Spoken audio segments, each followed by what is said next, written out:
Did you know that every ingredient in concrete has a special job? Each one plays a unique role in making concrete strong, durable, and workable. Today, we're focusing on ingredient. This ingredient is essential for main function in concrete, and without it, the mix just wouldn't be the same. So what does ingredient actually do?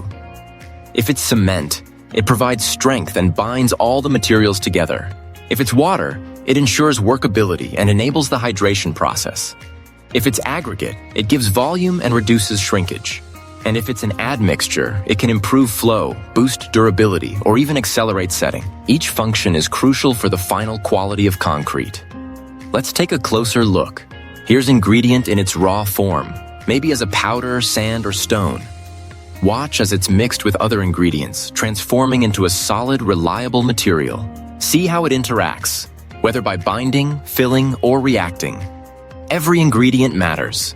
Subscribe to Civil Edge for more concrete secrets, one ingredient at a time. Don't miss out on the next episode.